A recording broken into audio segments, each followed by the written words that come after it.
Hello, everyone, and welcome to the 7th episode of the Sonrisa Dance Podcast. I know I really sometimes have to write some of these things down because I forget every once in a while the number. But yes, you're lucky number 7. And so for all of you who are listening, I have a great guest and somebody who I feel like I can hit a lot of topics on, just because you wear a lot of hats, honestly. I do have a lot of hats. Yeah. So for those of you who don't know, this is the great John Manego. Do you want to just give everyone a brief introduction of who you are and what you do?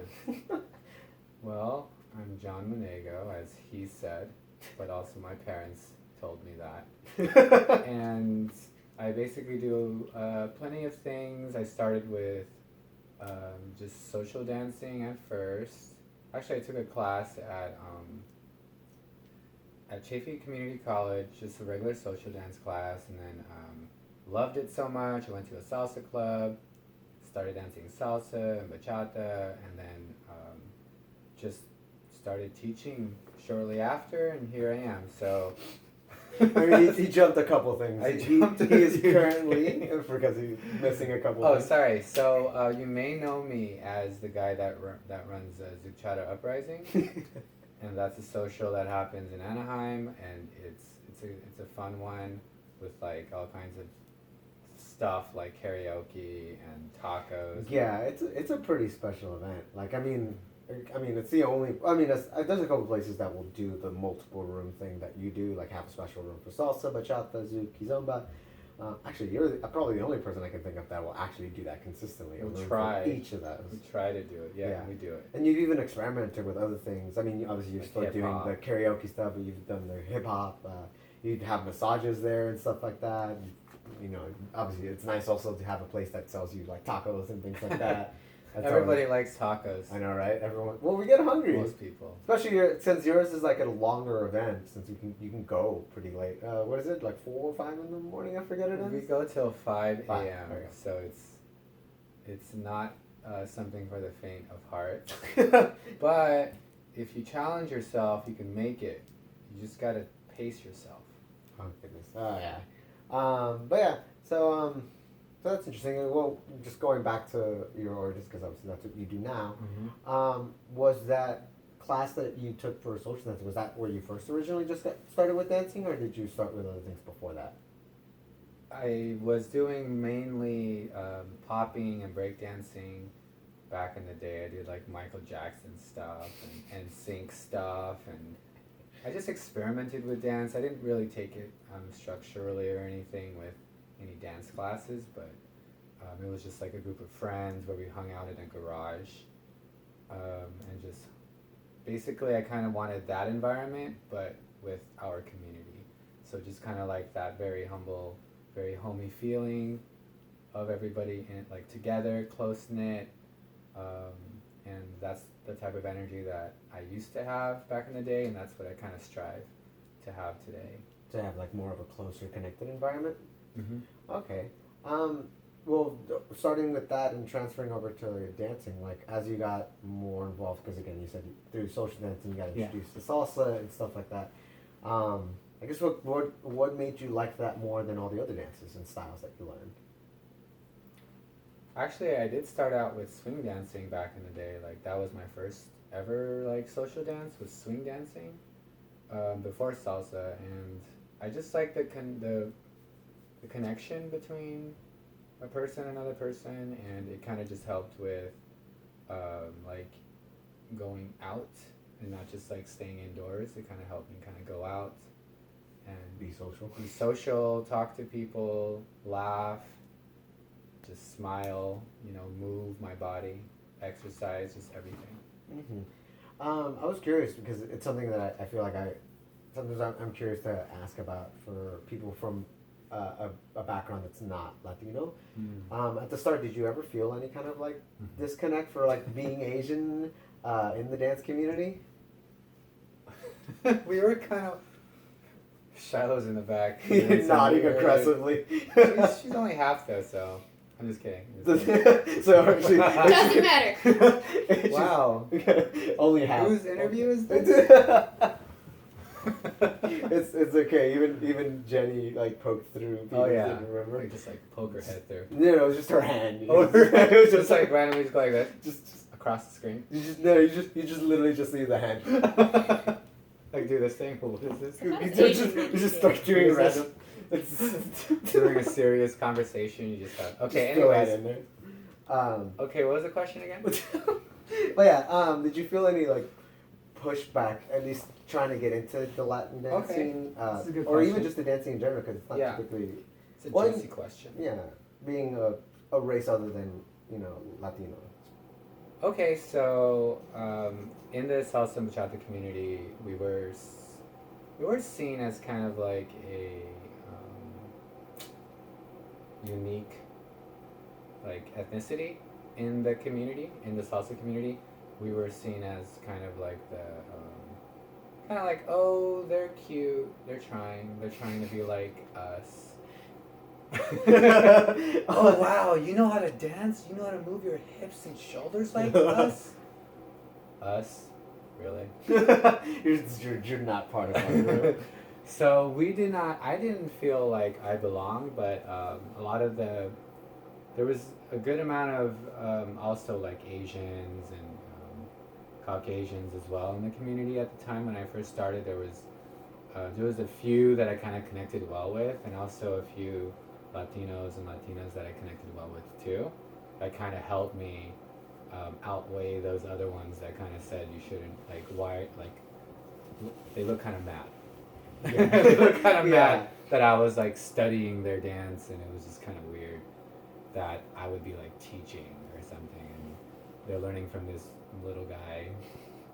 And but after my years of being seen in the scene, I felt like there was more of a respect with all types of people. Yeah. Because they knew I was in it for the long run. Yeah. So it's like, I'm not in it just to be cool, just to like know people and learn like cool dance moves. I was in it because I wanted to like actually give back. Yeah. So. You can definitely feel that when like talking to you, and I'm glad I didn't push you away. Like I don't know if I see that so much. I haven't like really been digging with like a lot of beginners and stuff like that to see if there's any of that pushback still. Because I feel like definitely more now than before. I feel like I'm seeing a lot more people of different ethnicities other than like Latinos and just traditional, also like white people. Because I mean they go into dancing all over the place. I mean, when it comes to sometimes specifically Filipinos, sometimes I wonder if it's maybe a little more accepted because, like, I know a couple of like Filipino families, and some of them have like they have also an instilled background in more ballroomy dance, like waltz and stuff like that, and some salsa, but a lot more ballroom salsa than more of the freestyle that we do in the dance. We do a lot of freestyle. Yeah, because did any of your family specifically dance or do anything like that, or? Growing up, or I know my mom and dad did like waltz and cha-cha. Of course, they love cha-cha. Yeah. And it wasn't like social dancing cha-cha. It was like that ballroom. Yeah, very like formal. Very formal, and that's what they imagined me doing. Until is that what you thought? That's what they thought I was doing. They thought I was like, oh, you're doing that ballroom. Oh my God, that is so fun. Sexy. It's so sexy. Goodness. Is that ballroom? What is that? Oh, I like Bachata, Did you dance in front of them though, sleeping room for Jesus? No, it was really weird to even show them our dance. Like they'd be like, "Can you show us that dance?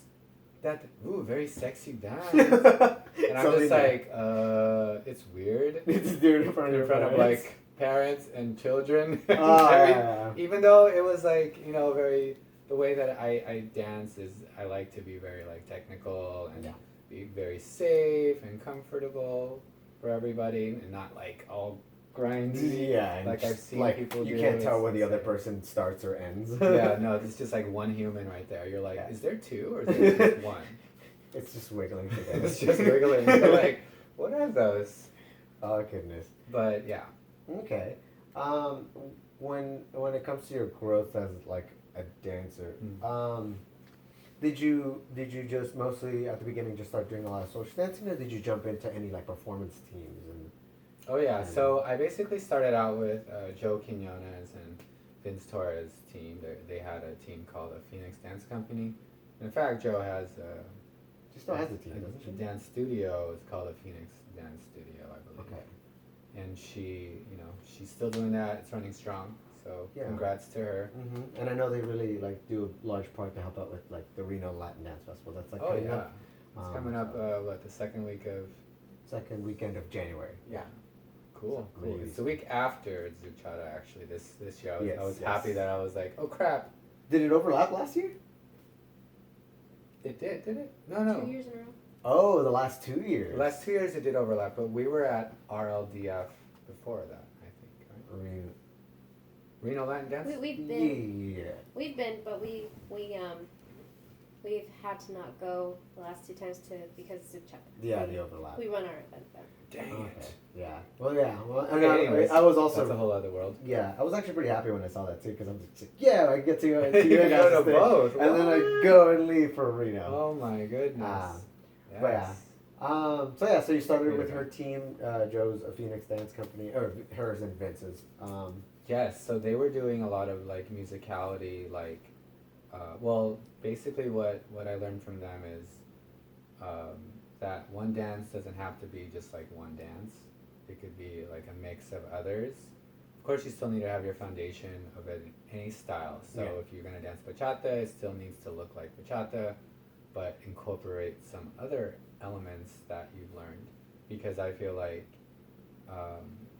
one person to just be constricted to one style, like just only doing that style, when that person had so many other styles in his background or her background, is very constricting. Yeah. So Joe and Vince taught me that idea of just kind of like fusion style. Yeah, and I like seeing that, because I think that's what makes, like, the dancers really stand out when they like create like almost a unique dance style, even though it is, their bachata or their salsa or whatever. Like, it's kind of interesting how like you can see like two people who have similar moves, like similar. Mm. They even do this probably similar patterns. Like I know it's very similar. Like if you look at me and my close friend Alan, we do a lot of the same moves, but he dances nothing like me, because he has more of a hip hop and like b-boy background, just like you do. But he has more of a bounce to it, so even then, like, that's different, like, Right. compared to us. You're a lot more rigid, and I don't even know how to describe my style, but yeah, I think that's really cool. And so you picked that up from Joe and. I picked the idea of like using dance technique in Joe's classes. Like Joe really taught a lot of the foundation in like ballet and jazz and other styles, and like if you have a strong foundation in whatever you're doing, it'll help you for the future for any other dance. Mhm. So I'm able to adapt to other dances, not just salsa and bachata, but if somebody were to throw West Coast swing class at me, I'd probably be able to do it. Maybe, I don't know. It's been a We'll while. see. Has it been a while? It's been forever. It's been forever. But yeah, I mean that's Joe and Vince, but also like there are other people that helped as well with that. A guy named Julio from the salsa scene. He really taught me how to take care of a person, and really the focus is on your partner and not your surroundings, because that's awkward dancing with somebody who is just like somewhere else. They're like looking at other people. Should I be dancing with that person next? You don't want to do that. Yeah, I know. I've heard a lot of stories of people who are just like, you can tell they're dancing with them, but then they're actually looking at the person they're like hoping to dance with next, and I just like, I feel like such a diss. Like, this is not a fun dance. It's kind of a diss. But yeah, did you? Is that the only team you perform with, or? Oh no. Okay, so I did a lot of teams. I did Ama Latina. I did O Mambo Dance Project. I did Mambo y Tumbao. Wait. Clave y Tumbao. Sorry. Clave y Tumbao with Javier and Erica at the time. Zwelly. Yeah, I did. Yeah, you did a lot of teams, man. I did so many teams, and then I created my first team actually after I did all those teams. I was like, you know what, like, I can't do those teams right now. I'm not in a financial situation to do those teams right now. So I'm just gonna start something at Cal State San Bernardino, which I started my own little team there, Oh, and okay. then that's how I started like with that. And then I also started something at a high school, where it was like more of a community thing, where I started at a like some high school teacher was like, hey, I saw that you were doing salsa and bachata, can you teach my students? Oh. So I did something at Montclair High School for a couple years there, and they did like performances at like rallies and stuff. So I did all of that. Okay. So did you, because obviously so was it mostly just a financial thing, like starting like your own team? Like you didn't have money to keep Oh investing yeah. in another one? Yeah, basically. Yeah. Oh, okay. Let's just be real. Well, also when since you also brought it up because you started like doing and teaching your own like team and stuff like that. Had you already started like doing teaching gigs or any kind of like teaching or even assist teaching during the So years that you were those definitely were performing? not gigs because I wasn't getting paid for it. Okay. But I did it for fun. I did it for free. Yeah. When I did like my community, like at high schools or at colleges, when I started those teams, Mm. I just did it because I wanted to. What was your question? And so I was just asking like timeline wise, did you first learn or like start getting introduced to teaching while you're like doing all the performance teams or even a little earlier before that? Or when did you It was after my performance teams. I was just like before you like did the your own team? Like right before? 2014 or it's 2010 to 2014. I was doing like teams. Mm. I was just like joining teams left and right. I was just spending all my money on that. Mm-hmm. And then when I ran out of money, that's when I started my own team. Yeah. 2014 and 2015 or something. Cal State San Bernardino. Yeah. When did you start teaching though? Like what year did you start? 2014. So like just pretty much around the same time that you started 2000. doing all the Right. Yeah. That's when I started because I knew I had to start somewhere. Like Mhm. I couldn't just be like having this amazing team already. I knew I had to start somewhere. And my first team wasn't all that great, but we did have like that community feel. Okay. So it was still like a good thing. We performed at like Sevilla's back in the day, and we performed at the College Salsa Congress for the first. That was my first congress to have my own team perform. Yeah. So at Laura Lou's thing. No, yeah, Lord. So When it came to like first really getting into like teaching people, especially choreography and stuff like Mhm. that, how did you find that very difficult? What were like some of the early challenges that you faced, like being now the director of a team? I don't think it was difficult. I just think it was there was a lot of time involved and a lot of patience. Mm-hmm. So if you don't have patience, you cannot run a team. Yeah. You need to now be able to be understanding of people's like how their skills are, and if they're just starting, I couldn't necessarily like yell at them for any reason. I don't yell anyways, really. Yeah, like the expectations you have for what they're capable of doing in the performance. Just got to be extra understanding Yeah. all the time, and though if there are any deadlines, that would help with anything. So if we have like a deadline for a congress, Yeah. we have to have it done. Yeah, kind of of. course, we gotta like Yeah. amp up the practices and stuff like that. So. Yeah.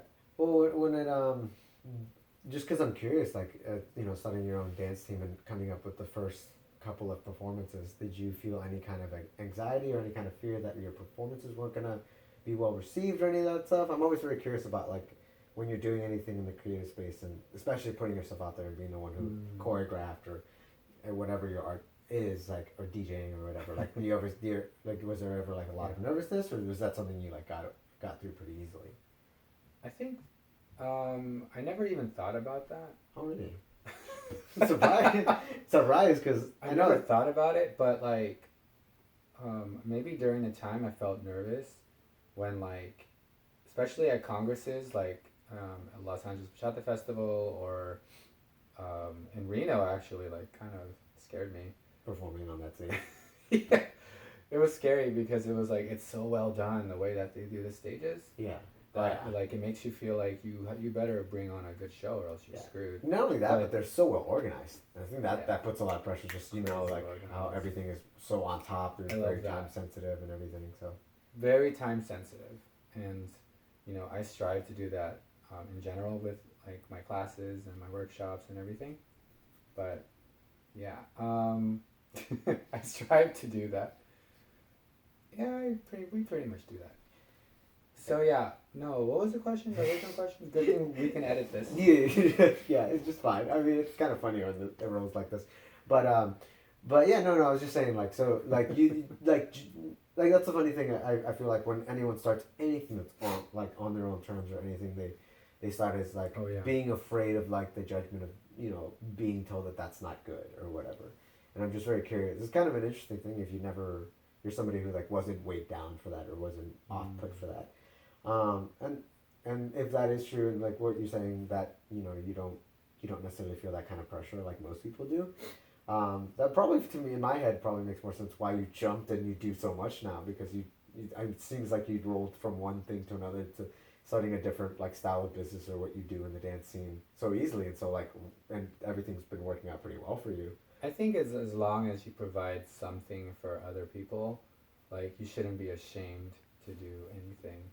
You should always just do what you like, do what you love, and go for it. So if you want to make a video, a cool video, if you want to do, if you want to teach a class, of course you got to be knowledgeable in your field. You got to do all that, but you got to start somewhere. Yeah.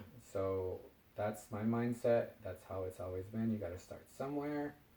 You cannot start like a professional. Yeah. You got to work your way up, because usually it takes about 10 years to become a professional anything, right? Yeah. 10 years, 10,000 hours. So yeah, there's some like studied marker or whatever that you need to do something. It's like 10 years and like 10,000 hours in something, in studying something to make yourself a professional. Yeah. So yeah, that's interesting and that's really cool. As far as like all the things you've branched off into. I'm trying to remember, like, did you start DJing before you started Zoukchata, or did you start those at the same time? Because I feel like that's when I know. Yeah, so like, basically how that started was, like, we had no money again. Now I feel like everything's predicated on no money. We had no money once again, right? Okay, I'm just being real with everybody.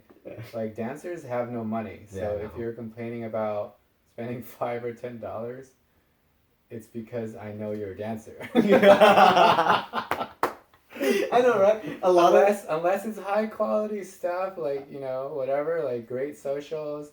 I'm not just saying my own social, but like other socials that you like going to. Yeah. You're still probably not happy spending $10. No, I know. Like, and it's funny, especially when we first started, a lot of people were so used to paying the $5 cover charge fee, and a lot, they're the one of the few places that still charges only $5, but a lot of places now, weekly places will charge $10 now consistently. $10. And a lot of people that I talked to during that time when the prices started going up started complaining because clearly we have no money. Clearly we have no money. Yeah. So like there needs to be a balance between that and I believe that if you're just starting out as a social or anything like that, you probably should charge a certain amount depending on the quality that you're giving. So also if you have all these DJs, you have to pay a bunch of people.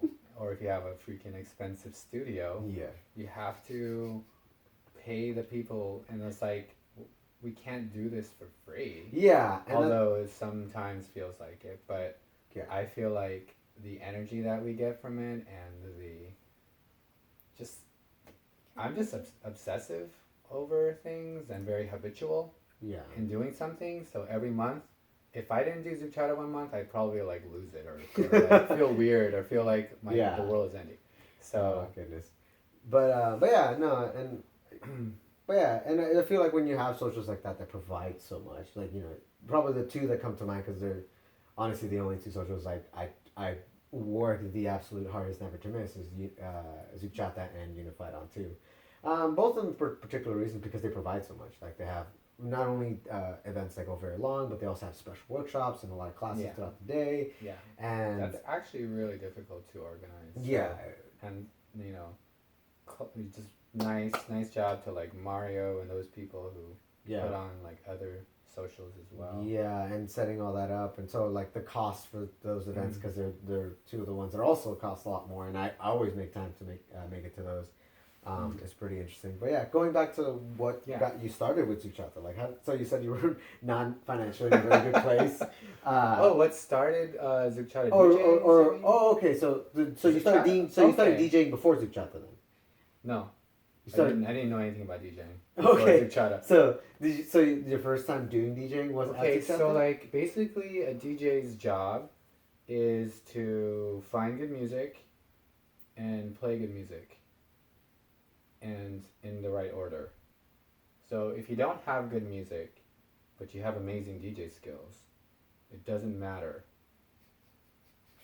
I don't know who I'm talking to. I'm talking to nobody. I'm talking to a couple to people, like the DJ world. Yeah. How like this is what I've just been told like everywhere on DJ websites and like YouTube videos. Well, and it's like some of it you can feel it, like when if you ever go out dancing, like you can tell when the music, the way that it's flowing throughout the night isn't thought of very well. Sometimes, to be real, I don't feel like my set is the greatest when it comes to music. Certain times of the month, like February or March or April. Your seasonal like good DJ, seasonal bad DJ. People say it's good or whatever, but like I feel like I messed up, or I like have certain songs I shouldn't have been played in that order. But that's just me. I'm being extra critical. Okay. So. But okay, so you started doing it because of Zoukchata. Mostly because you I'm assuming because you could pay for paying for a DJ and things like that. Yeah, DJs were asking for like $200 at the time, and like we don't, and then we made like $50. Period. So it's like it wasn't impossible. Yeah, it was impossible. So what started Zoukchata then, or how did that even come about? Because obviously you go from being a performer, then going into teaching, and then having your own performance teams. What led into Zoukchata in the first place? Well, just learning another dance called Zouk, and basically like learning that dance and bachata at the same time kind of formed Zoukchata. And basically my original partner, my OG partner, Christina, she was like really into Zouk. She's still into Zouk. She's doing a lot of things too with Zouk. Christina Montoya. Christina Montoya. Find her. Yes. So she's one of the founders of Zoukchata Uprising. Mm-hmm. And basically there was a social before that called, I don't remember, but Ruana was running the Zouk social. And she... yeah, I remember it was at Zoukchata. It was at the one place that they do the Zouk social now, actually. Yeah, the studio's called Kick It Up. In Long Beach, you mean, right? Kick It Up? In Long Beach? Yes. Yeah. It's called, the studio itself is called Kick It Up, but I don't know whatever event that. Yeah, I wasn't sure the title of was doing. I don't know what it was. But originally, that was mainly one of the only Zouk socials like in Long Beach, and basically like, her and I wanted to, or Christina and I wanted to start something, like that was bachata and Zouk, because that was our style. We had bachata with some Zouk in it.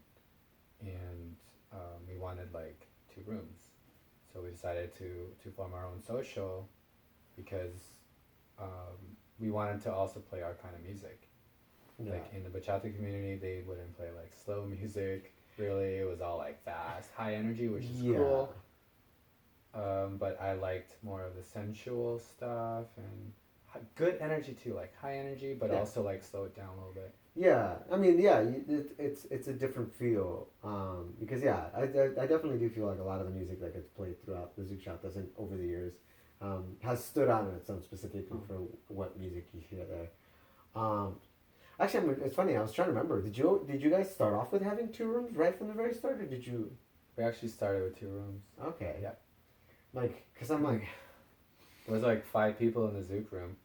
Yeah, it's funny. And like 20 people in the bachata room. I remember going to those very, very early Zoukchata socials, I don't remember if I was at the very, very first one, but for some reason I remember that I was at least at the second one.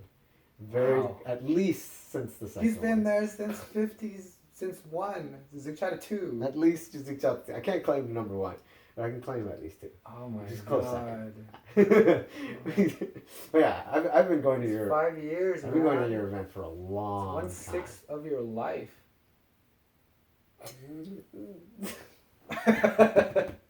I don't even know. It's 1/7 of my life. Am I old, dude? You're only a few years. But no, 7 times 6, that would make me 42. No, that's too old. Yeah. Like when That's it comes what I'm just to, like. that's too old. It's not too old, but it's like for my age. I'm like, I'm Edit that not out. even 30. Edit Like it out. that'd be a fifth of my life at most. Well, that's you. When you're 30. Four. Yeah, okay. So, yeah. 34. So Oh, he admitted it on camera. 34 is young, okay? yeah, it is still People. young. It's It still is. very young. You're like not even like you like a third of your life still. Third of my life. I'm And gonna live that's- to 102. Probably. I did that math pretty fast. Yeah. I had to like do it. I had to say it while I was. Anyways. Yeah. I was like 102. Yes. Yeah. Well, I mean, look at the way like age is progressing and everything. Like, most likely by the time we reach our age, most people are working until their 70s and stuff now. Like, imagine give it another like 60, 70 years. Like, we'll probably be able to live that long. I mean, Zoukchata number 486 people. Hello, everybody. would it be 400? It's like 4,000 at that point. 4,000. It's Keeping been it 5 up. years already, by the Yeah. By the way, we have our Well, I mean, almost 5th year anniversary in February or March or something. Yeah, which is amazing. Yeah. Again, you started. Yeah, because the first one was back in 2000 and shoot. What year was that even when you first started Zoukchata? 2015 or 14 maybe? 15 or 14. One of the two. Yeah. March 2014 or 15, something like that. Yeah, and so yeah, that was kind of a fun thing that you started. What was it really challenging at the beginning, trying to like get a bunch of people to really like show up? They just showed up, man. We had some supporters. We had like Alma Montoya like being at the front desk. We had like people bringing Christmas lights. Just like one strand of Christmas light. We were like, I don't even know where that came from. It just got lost. And Okay, then got lost. I had one like little speaker. Mhm. I had like a speaker like this that I bought with like all my money, and like a computer and like a cable. Yeah. And that's it. That's all we had. It was very, very simple, but Yeah. nobody cared. Yeah. Even if it was like 1,000 degrees in there. And Yeah. like, It got real hot in that. it got real hot. It but wasn't- I was right next to the DJ booth or behind the DJ booth where With there a was a fan. giant fan. So and, you were like, nice and cool. nice